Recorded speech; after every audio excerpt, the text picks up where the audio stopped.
Hello guys അങ്ങനെ ഞങ്ങളും പോയിട്ടോ കൽപ്പറ്റയുള്ള ഫ്ലവർ ഷോയ്ക്ക്. നമ്മളെ ടിക്കറ്റിൻ്റെ വില വന്നിട്ട് ഒരാൾക്ക് 80 രൂപ വെച്ചിട്ടാട്ടോ ആയത്. അങ്ങനെ ഞങ്ങൾ ടിക്കറ്റൊക്കെ എടുത്തിട്ട് നേരെ ഉള്ളിലോട്ട് കയറി കേട്ടോ. ഉള്ളിലേക്ക് കയറിയപ്പോൾ തന്നെ ഫുള്ള് പൂക്കളായിരുന്നേ. കുറേ ഒന്നുമില്ല, എന്നാലും പൂക്കളൊക്കെ ഉണ്ടായിരുന്നു കേട്ടോ. പിന്നെ നേരെ കയറി ചെല്ലുന്നിടത്ത് തന്നെ ഐസ്ക്രീം ഉണ്ടായിരുന്നു കേട്ടോ. അപ്പം അത് കണ്ടപ്പോൾ അവൾക്ക് വേണമെന്ന് പറഞ്ഞതുകൊണ്ട് ഞങ്ങൾ ഒന്ന് വാങ്ങിച്ചു കേട്ടോ. ഒന്നേ വാങ്ങിച്ചുള്ളൂ. ഞങ്ങൾ മൂന്നാളും കൂടി ആ ഒരെണ്ണം കേട്ടോ കഴിച്ചത്. എനിക്ക് ജലദോഷത്തിൻ്റെ ചെറിയൊരു ലക്ഷണം ഉണ്ടായിരുന്നു കേട്ടോ. അതുകൊണ്ട് തന്നെ ഞങ്ങൾ ഒന്ന് വാങ്ങിച്ച് അഡ്ജസ്റ്റ് ചെയ്ത് കഴിക്കുക കേട്ടോ ചെയ്തത്. പിന്നെ ഒത്തിരി ഏരിയ ഉണ്ടായിരുന്നു നമുക്ക് നടക്കാനായിട്ട്. അധികം പൂക്കളൊന്നും ഉണ്ടായിരുന്നില്ല കേട്ടോ. പക്ഷേ പൂക്കളൊക്കെ നമ്മൾ നട്ടു വെച്ചിരിക്കുകയായിരുന്നില്ല കേട്ടോ. ചെടിച്ചട്ടികളിലാക്കിയിട്ട് വെച്ചിട്ട് അതിങ്ങനെ ഡിസൈൻ ചെയ്ത് വെച്ചിരിക്കുകയായിരുന്നു കേട്ടോ. പിന്നെ അങ്ങോട്ട് പോയപ്പോൾ നമ്മൾ ആ അംബ്രല്ല വെച്ചിട്ട് ഒരു ടണൽ തന്നെ ഉണ്ടായിരുന്നു കേട്ടോ. കാണാൻ നല്ല രസമുണ്ടായിരുന്നു. അതൊക്കെ കണ്ട് പിന്നെ പൂക്കളൊക്കെ ആയിട്ട് പിന്നെ ഫോട്ടോ എടുക്കാനായി കഴിഞ്ഞാലും ഫോട്ടോസ് എടുക്കുന്ന ഏരിയ ഒക്കെ ഒത്തിരി ഉണ്ടായിരുന്നു കേട്ടോ. ഞങ്ങൾ ഫോട്ടോ ഒക്കെ എടുത്ത് ഞങ്ങൾ നേരെ നടന്നു പോയത് നമ്മൾ ബേർഡ്സിൻ്റെ ഒരു സെക്ഷനിലോട്ടാട്ടോ. ഒത്തിരി വെറൈറ്റീസ് ഓഫ് ബേർഡ്സ് അതിനകത്ത് ഉണ്ടായിരുന്നേ. ഇവനായിരുന്നു കേട്ടോ അതിൻ്റെ ഉള്ളിൽ കയറിയ സമയത്ത് ഭയങ്കര സന്തോഷം തോന്നിയത്. അവൾ ആദ്യമായിട്ടല്ല ഇത്രയും ബേർഡ്സിനെയൊക്കെ ഒരുമിച്ച് കാണുന്നതും.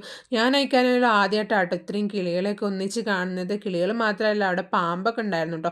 പാമ്പിനെ എടുക്കണമെങ്കിൽ പൈസയൊക്കെ കൊടുക്കണം എന്ന് പറഞ്ഞുകൊണ്ട് നമ്മൾ ആ പണിക്ക് നിന്നില്ല. പിന്നെ എനിക്ക് പേടിയായിരുന്നു കേട്ടോ എടുക്കാനായിട്ട്. പിന്നെ നമ്മൾ അധികം അങ്ങോട്ട് ചെന്നില്ല കേട്ടോ. പിന്നെ ബേർഡ്സിനൊക്കെ കണ്ട് കുറേ നേരം നടന്നു കേട്ടോ. സമയം പോകുന്നതേ അറിയത്തില്ല കേട്ടോ അതിൻ്റെ ഉള്ളിൽ കയറി കഴിഞ്ഞാൽ.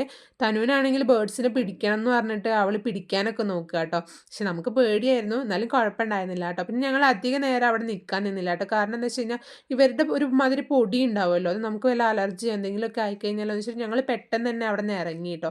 ഇറങ്ങിയപ്പോൾ നേരെ പോയത് നമ്മളെ റോബോട്ടിൻ്റെ സെക്ഷനിലോട്ടോ കേട്ടോ. ഇങ്ങനെ ബിഗ് ബോസ് ഒക്കെ കാണുമ്പോൾ ആലോചിക്കായിരുന്നു നമ്മളെപ്പോഴാണ് ഇനി സ്പൈക്കോട്ടിനെയൊക്കെ കാണുക എന്നൊക്കെ വിചാരിക്കായിരുന്നു കേട്ടോ. പക്ഷെ നേരിട്ട് കണ്ടപ്പോൾ എനിക്ക് ഭയങ്കര സന്തോഷമായി. തനുവിനാണെങ്കിൽ ഒരു കുഴപ്പമുണ്ടായിരുന്നില്ല കേട്ടോ. അവൾ തൊടുകയൊക്കെ ചെയ്തു, അവൾക്കും ഭയങ്കര ഇഷ്ടപ്പെട്ടു. ഞങ്ങൾക്ക് ടാറ്റയൊക്കെ തന്നിട്ട് കേട്ടോ ആൾ പറഞ്ഞു വിട്ടത്. പിന്നെ അങ്ങോട്ട് സ്റ്റാളിൻ്റെ സെക്ഷൻ ആയിരുന്നു കേട്ടോ. നിറച്ച് കമ്മലുള്ള ഒരു കടയിലാട്ടോ ഞാൻ കയറിയത്. എൻ്റെ ദൈവമേ, നിറയെ കമ്മലായിരുന്നു. ഏതെടുക്കണം എന്നുള്ള കൺഫ്യൂഷനായിരുന്നു കേട്ടോ.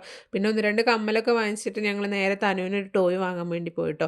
അവൾ ഒന്ന് രണ്ട് ടോയൊക്കെ നോക്കി. പക്ഷെ അവൾക്ക് ഇഷ്ടപ്പെട്ടത് ഈ ഒരു സാധനം കേട്ടോ. നല്ല രസമാണ് ഇത് ഉരുട്ടുന്ന സമയത്ത് കിളി ഇങ്ങനെ ചിറകടിച്ച് പോകുമ്പോൾ ഒക്കെ കാണാൻ നല്ല രസമാണ് കേട്ടോ. പിന്നെ ഫുഡ് സെക്ഷൻ ഉണ്ടായിരുന്നു. നമ്മൾ അവിടെ നിന്നൊന്നും കഴിക്കാനൊന്നും നിന്നില്ല കേട്ടോ.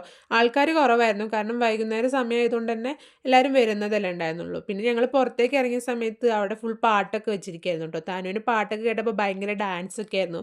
പിന്നെ അവൾക്ക് വാങ്ങിച്ച ടോയും കൊണ്ട് അവൾ ഉരുട്ടി കളിക്കലും അങ്ങനെ ഭയങ്കര രസമായിരുന്നു കേട്ടോ. ഞങ്ങൾ ഒത്തിരി നേരമൊന്നും അവിടെ നിന്നില്ല കേട്ടോ. പെട്ടെന്ന് തന്നെ ഇറങ്ങി, കാരണം നല്ല തണുപ്പ് ഇറങ്ങുന്നുണ്ടായിരുന്നു. നമ്മൾ വേറെ സെറ്ററോ കാര്യങ്ങളോ ഒന്നും എടുത്തില്ല. ശരിക്കും ഫ്ലവർ ഷോയ്ക്ക് വരിക എന്നുള്ളൊരു പ്ലാനിലല്ല ഇറങ്ങിയത്. പിന്നെ കൽപ്പറ്റ വന്നപ്പോൾ അങ്ങനെ ഞങ്ങൾ വന്നതാട്ടോ. അതുകൊണ്ട് തന്നെ ഇരുട്ടാവാൻ നിന്നില്ല. ഞങ്ങൾ പെട്ടെന്ന് തന്നെ ഇറങ്ങി കേട്ടോ. റൈഡിലൊക്കെ കയറണം എന്നുണ്ട്, ആഗ്രഹമുണ്ട്. പക്ഷേ കുഞ്ഞിനെയും കൊണ്ട് കയറലൊന്നും നടക്കാത്തതുകൊണ്ട് തന്നെ ഞങ്ങൾ പെട്ടെന്ന് തന്നെ അവിടെ നിന്ന് ഇറങ്ങി കേട്ടോ.